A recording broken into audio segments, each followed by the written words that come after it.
Alright guys, welcome back to the channel. Welcome if you're new. Thank you for taking time out of your day to check the video out. We have more PlayStation news, rumors, and leaks to go over and cover today. We are starting with a game I am incredibly excited for, and I think a lot of us are just simply waiting for Konami to announce the release date, that being Metal Gear Solid Delta Snake Eater. According to a rumor that I found on the Gaming Leaks and Rumors subreddit, seems like they may be targeting a February 2025 release, but I'm not so sure about this.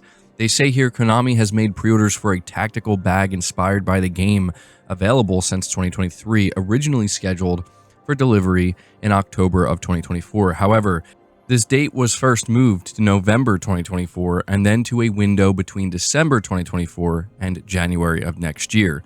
But on December 24th, buyers received shipping notifications fueling speculation that the game's release could actually be near. A user from Chile told us that a video game store in that country began accepting reservations for the game, indicating a scheduled release for February 2025. Now, I want to point something out here that I thought was interesting. A user within this subreddit actually kind of pointed out the cadence at which Konami seems to announce the release dates of their games. They point out that Konami announced the release date for Silent Hill 2 Remake 4 months in advance, and they also did the same thing for the Metal Gear Solid Collection Volume 1 4 months in advance.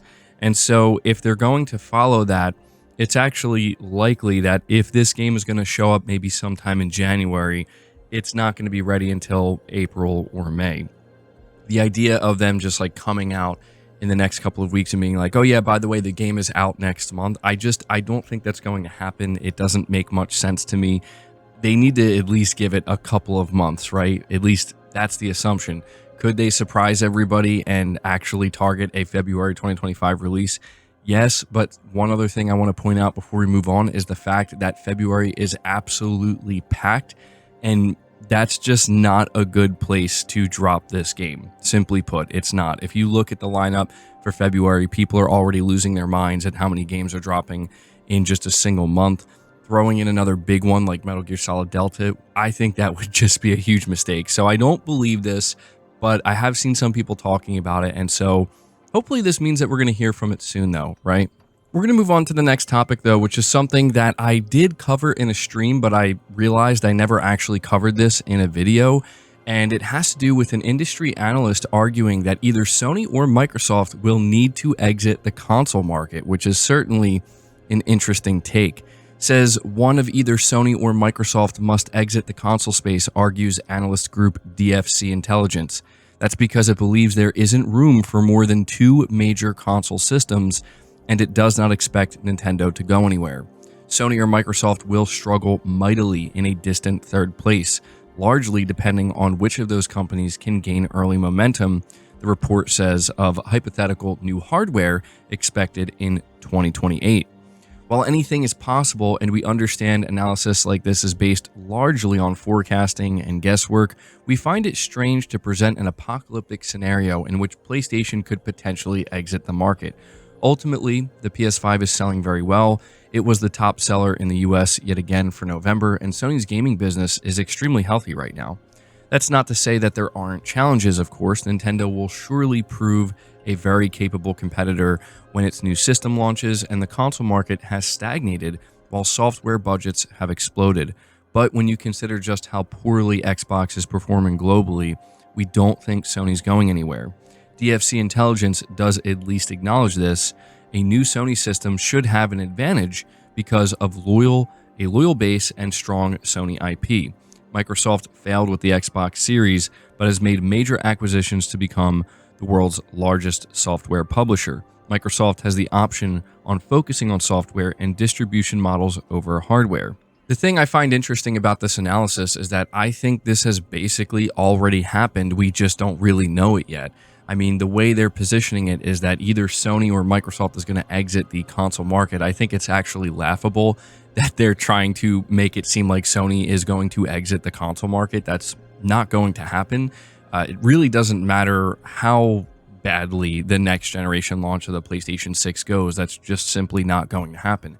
However, on the flip side of that, when we look at Microsoft, we know they're making a next-gen console as well. But I think Microsoft has already checked out of the console business without actually doing so. They did not make some kind of formal announcement saying we're not doing another console, we're not releasing more hardware. They did the opposite, but I think that it's pretty obvious at this point that anything Microsoft releases is just like, yeah, we're just kind of doing it just because we don't have to. I mean, they still do have millions of customers. I don't want to downplay that. There are millions of people that currently own the Xbox Series consoles. And so the idea that they want to provide something for a certain portion of those customers going into next gen makes a lot of sense. But I think it's safe to say that Microsoft is fully expecting their next generation Xbox to be the worst selling in the history of the Xbox console. And why wouldn't it be, right? They're making a massive pivot. Again, they're basically already exiting the console market in a more subtle way, in a more nuanced way, and not in some kind of dramatic fashion. I think Sony knows this. I think Nintendo knows this. But either way, I thought that this was interesting and kind of worth going over. It's going to be very interesting leading up to 2027 and 2028 to see how these companies handle the rollout of their next generation consoles. Moving on to the next topic, though, we have another PS5 Pro analysis from Digital Foundry, this time for a game that a lot of people have been waiting to get a PS5 Pro patch for, that being Black Myth Wukong. This is being reported by WCCF Tech. Digital Foundry recently took a look at the latest patch released for Game Science's popular game released earlier this year, highlighting how it enhances the game on PlayStation 5 Pro. For quality mode, the patch introduces PSSR support, which upscales to roughly 1296p resolution to a 4K resolution and offers a noticeably sharper image compared to the base model. Some visual elements, such as noisy hair on the first boss, are much cleaner with PSSR than with AMD's FSR, and lighting is generally more stable with PSSR than in other UE5 powered games like Silent Hill 2 Remake. Although this could be related to the lighting stability that was already exhibited on the base console, as such, Black Myth Wukong's PSSR implementation ends up being solid without any glaring issues outside of the typical artifacts also seen in other games. Balanced mode in Black Myth Wukong on PlayStation 5 Pro is similar to quality mode, as it uses PSSR to upscale an internal resolution of 1296 to 4K, but features some visual differences, such as lower resolution textures and some lumen tweaks, as opposed to the 30 FPS frame rate of quality mode. However, the game generally runs at 40 FPS at 120 Hz output in this mode, resulting in a responsive experience with steady frame pacing. Performance mode, on the other hand, hasn't changed much over the base model, still using frame generation to hit 60 FPS at 1080p resolution. The solid PlayStation 5 PSSR implementation of Black Myth Wukong is definitely promising, as the upscaler has produced some very hit and miss results so far. And so, yeah, this is something that I did want to point out because, you know, people are very quick to highlight the games that are struggling with PSSR. But I noticed that there seems to be much less conversation surrounding the games that are actually, you know, benefiting from it and using it well. But Black Myth Wukong is definitely a game that I think needed a boost. And so I don't know that it's like as significant of a boost as people were hoping for a game like this. Like when we hear about the performance mode and the fact that it's still using frame gen and 1080p 60 FPS, I mean, that's a little strange to me. You know, it feels like maybe more could have been done there. But either way, it is nice that they did decide to implement PSSR and take advantage of the PS5 Pro. I think some people were actually worried they were just not going to do that at all. Moving on to the next topic, we have an update here regarding the Sony Bungie situation. It says here, Bungie's strategic partnership team has officially transitioned to PlayStation's franchise development division, making it another step for Bungie's deeper integration with Sony. Bungie's integration with Sony is showing no signs of slowing down. In the past year, we've seen major changes at the studio, known for games like Destiny 2 and the upcoming Marathon, with several Bungie teams transitioning to PlayStation.